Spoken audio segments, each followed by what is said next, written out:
Bismillahirrahmanirrahim. Bonjour mes chers élèves, je vous présente dans cette vidéo une nouvelle leçon d'éveil scientifique de CM2. Nous sommes toujours dans le même thème, l'unité et la diversité du vivant. Notre leçon d'aujourd'hui, c'est la respiration chez les poissons. Les poissons sont des animaux vertébrés, comme on a vu dans la leçon de classification des animaux, et aquatiques, c'est-à-dire ils vivent dans l'eau, et ils peuvent respirer sous l'eau. Grâce à nos poumons, nous respirons l'air pour acquérir l'oxygène dont nous avons besoin.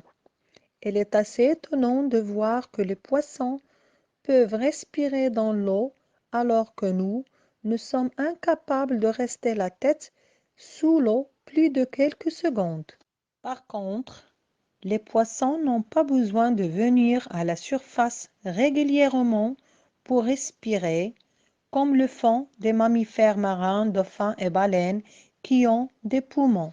Donc, la question posée ici, comment les poissons respirent-ils sous l'eau? Les hypothèses, les poissons ne respirent pas hors de l'eau. Ils doivent donc utiliser le dioxygène présent dans l'eau. Ils ont un système respiratoire différent de nôtre qui peut filtrer l'oxygène dissous dans l'eau afin de le faire passer dans leur sang.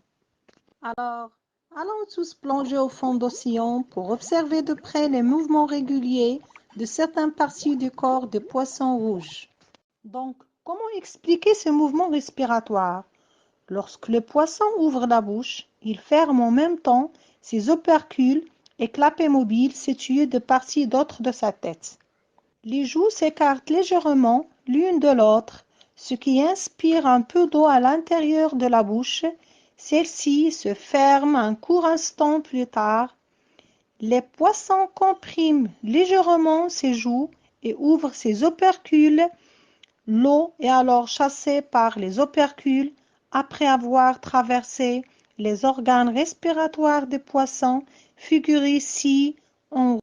L'alternance des mouvements de la bouche et de celui des opercules assure ainsi le renouvellement constant de l'eau au niveau des organes respiratoires de l'animal. Pour bien comprendre, voyons ce schéma. Le poisson avale l'eau par la bouche, puis la fait ressortir par les branchies que l'on voit sous les opercules. Mes chers élèves, la prochaine fois que vous allez chez le poissonnier, écartez les opercules et regardez ce qu'il y a dessous. Vous allez remarquer que les branchies sont très rouges, car contiennent beaucoup de petits vaisseaux sanguins pour assurer un maximum échange entre l'eau et le sang. La flèche en rouge indique l'apport de dioxygène par la bouche et qui en bleu indique le rejet de dioxyde de carbone par les ouïes. Et ajoutez à vos informations, les poissons doivent faire un effort encore plus important que nous car il y a moins d'oxygène dans l'eau que dans l'air.